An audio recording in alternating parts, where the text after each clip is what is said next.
या. Good morning sir. Good morning madam. Good morning madam. बसा. Very good morning. Thank you sir.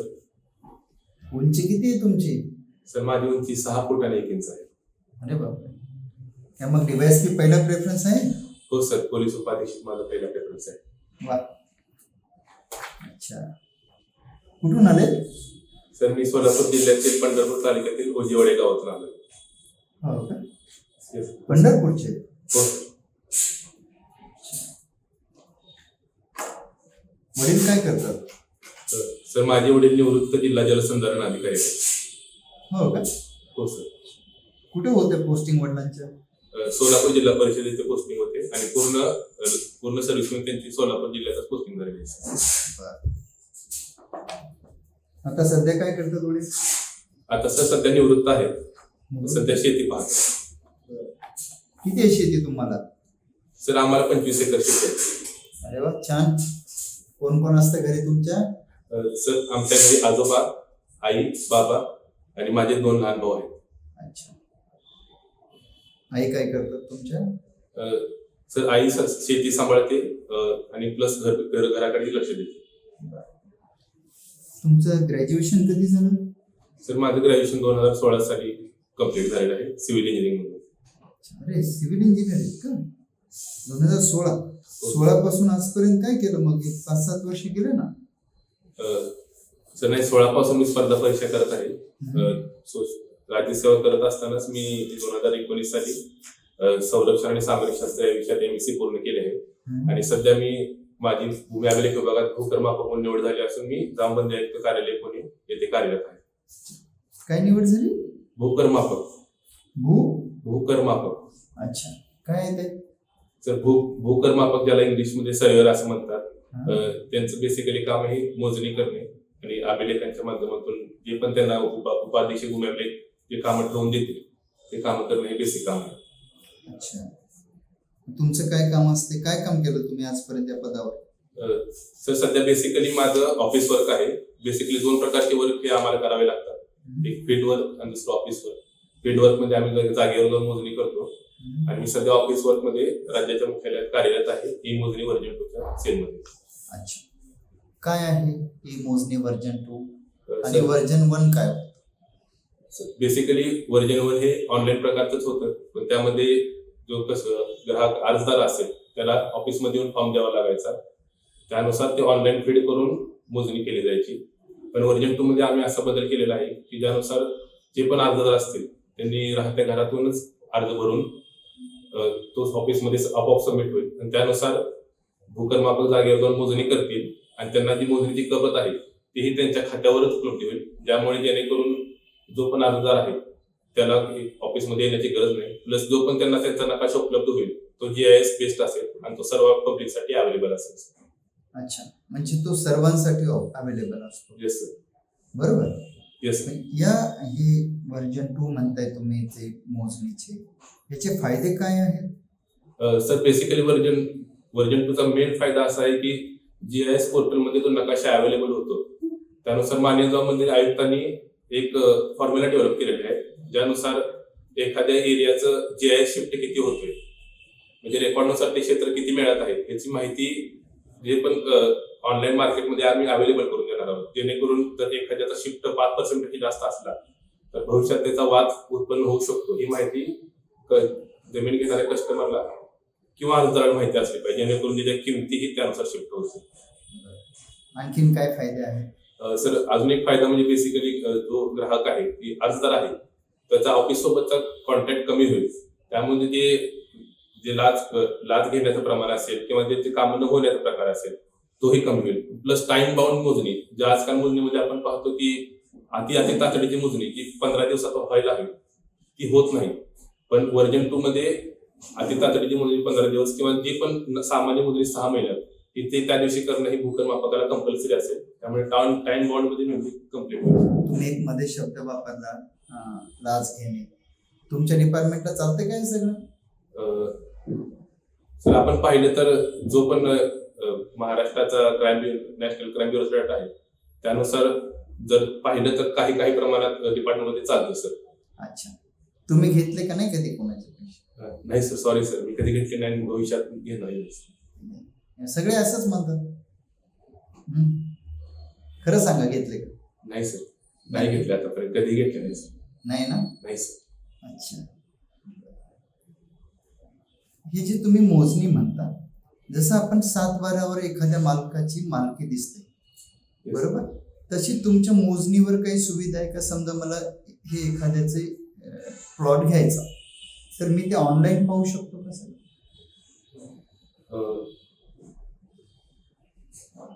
पाहू शकतो का? सर सध्या तो जे GIS पोर्टल आहे ते डेव्हलपमेंट स्टेजमध्ये आहे, पण सध्या आपल्याला ऑनलाईन नाही पाहता येणार, पण आपण कार्यालयात येऊन जर नक्कलीची मागणी केली तर आपल्याला ती मिळू शकते. किती फीस असते एक नक्कल घेण्यासाठी तुमची? सर साधारणतः 50 रुपये एवढी फी आहे एक नक्कल घेण्यासाठी. आणि राईट टू सर्व्हिस ऍक्ट नुसार किती दिवसात तुम्ही त्या माणसाला ते द्यायला पाहिजे परत?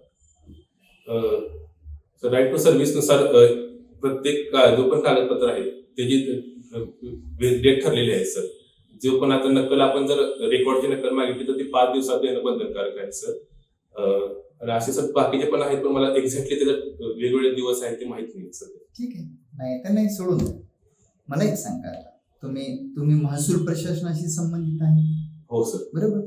मग तुम्ही तहसीलदार किंवा डेप्युटी कलेक्टर हे प्रेफरन्स न देता पोलीस उपअधीक्षक हा प्रेफरन्स दिला, हे जरा कॉन्ट्रडिक्शन नाही वाटत त्याच्यात?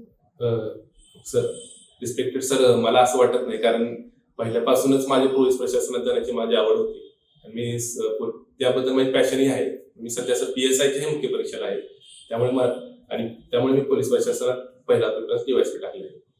पण जर तुम्हाला डेप्युटी कलेक्टर मिळालं तर? सर मी तेही काम आनंदाने करेन आणि तेवढ्याच मेहनतीने ते काम करेन सर. Very good. ओके, आता मला हे सांगा, महाराष्ट्राच्या पोलीस प्रशासनाची संरचना सांगा, कुठपासून सांगा, जिल्हा ते राज्यापर्यंत. Okay sir. जिल्ह्यापासून सुरू करा, राज्याच्या प्रमुखापर्यंत सांगा. Okay sir. सर मी थोडस जिल्ह्याच्या पूर्ण तळापासून सुरुवात केली. नाही, फक्त जिल्हा प्रमुखापासून सांगा. Okay sir. सर जिल्ह्याचा प्रमुख हे सुपरिटेंडेंट ऑफ पोलीस असतात. सतत ओके ओके म्हणतात. Sorry sir. जिल्ह्याच्या प्रमुखपदी सुपरिटेंडेंट ऑफ पोलीस असतात. त्यानंतर deputy inspector general of police, त्यानंतर इन्स्पेक्टर जनरल ऑफ पोलीस हे पोलीस परिक्षेत्रासाठी असतात. त्यानंतर ऍडिशनल DGP असतात. सर्वात वर deputy director general of police हे असते. अच्छा, त्यावर काही असते? सर त्यावर गृह मंत्रालय असते, ऍडिशनल चीफ सेक्रेटरी गृहमंत्री. DIG आणि स्पेशल IG तुम्ही हे 2 शब्द वापरले, खरंच हे वेगळे आहेत का पद?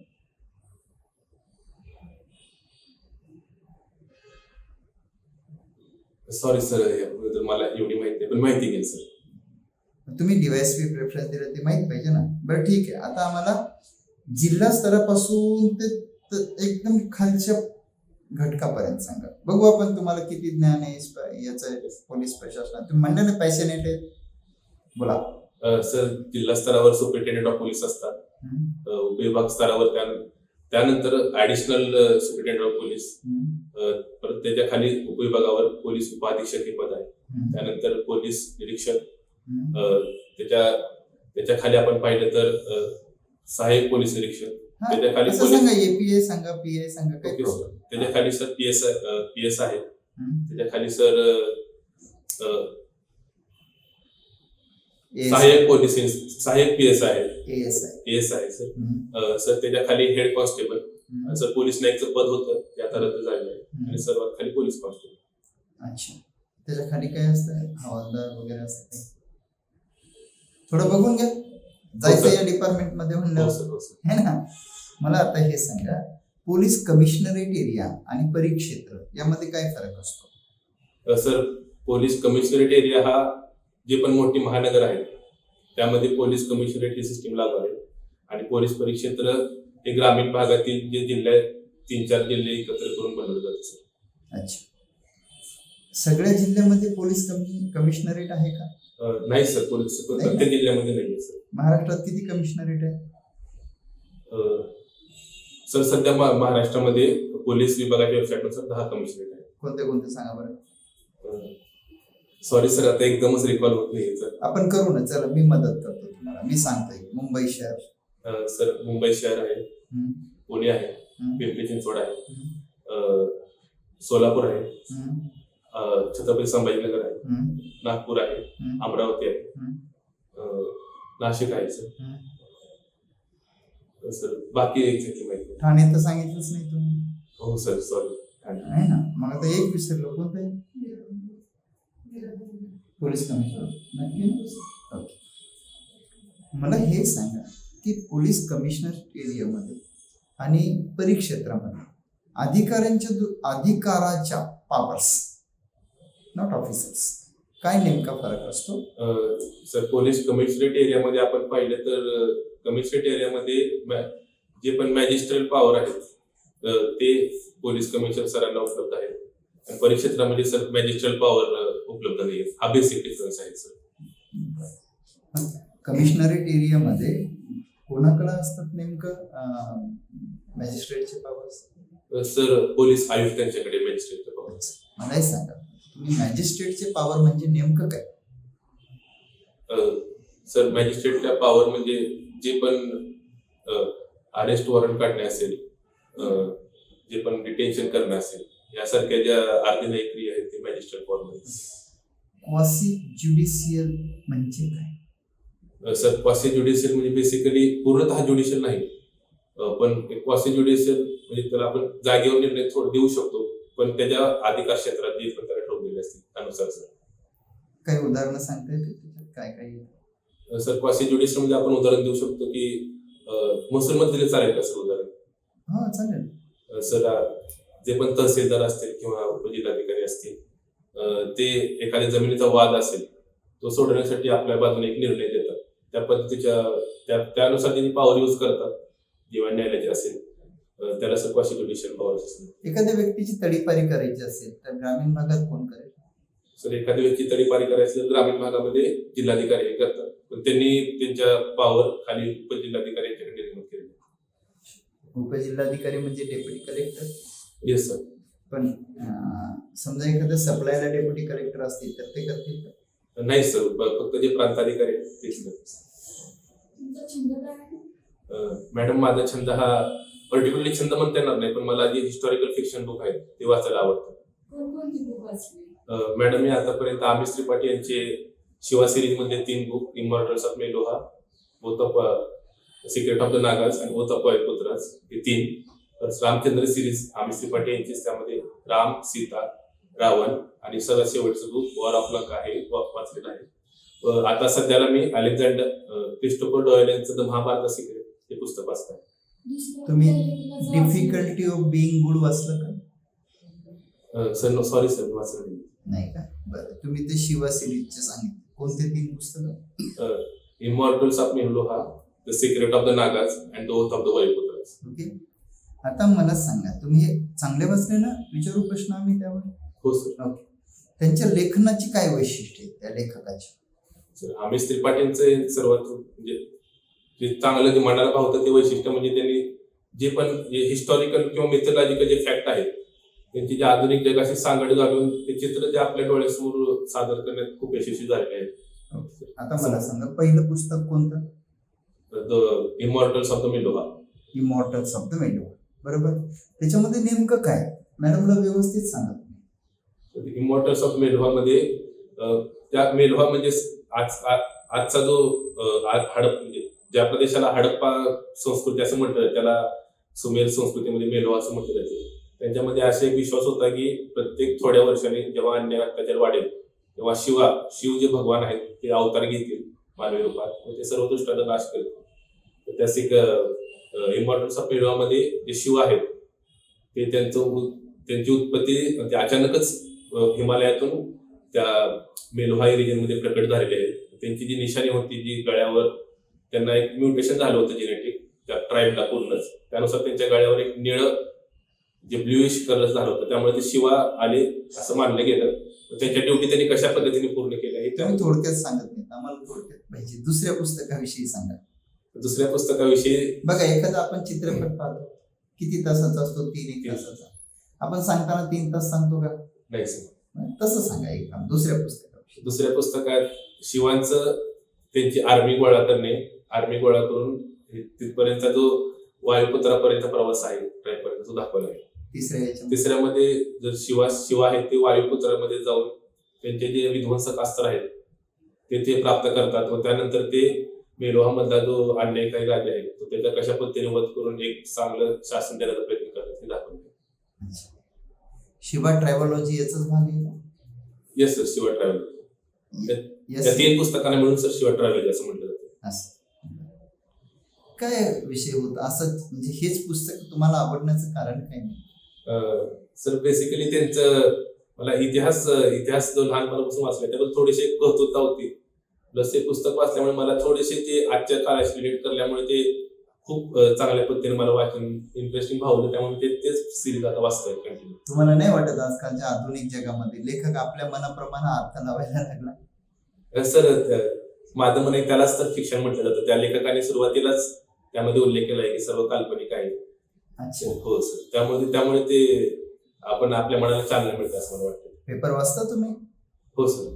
काय सध्या काय चाललंय सध्या, क्या चल रहा है? सर बेसिकली सर आपण पाहिलं तर राष्ट्रीय स्तरावर नुकत्याच 5 राज्यांच्या निवडणुका 5 राज्यांच्या निवडणुका झाल्या आहेत. ठीक, आंतरराष्ट्रीय पातळीवर आपण वेगवेगळं पाहतोय की ठीक आहे. 5 राज्यांच्या निवडणुकाविषयी शॉर्ट मध्ये बोलूया आपण, बरोबर? तुम्ही कुठं कोणाचं सरकार आलं? हो सर. सर छत्तीसगड, मध्य प्रदेश आणि राजस्थान येथे भारतीय जनता पार्टी सरकार आलं असून तेलंगणामध्ये भारतीय राष्ट्रीय काँग्रेस, तर मिझोराममध्ये झोरम पीपल्स मुवमेंट यांचं सरकार आलं असून. तेलंगणाचे प्रस्तावित मुख्यमंत्री कोण होणार आहे? सर तेलंगणाचे प्रस्तावित मुख्यमंत्री माननीय रेवंत रेड्डी हे होणार आहेत. ठीक आहे, छान, तुम्ही छान बोलता. All the best. हो सर, या थँक्यू. तुम्ही.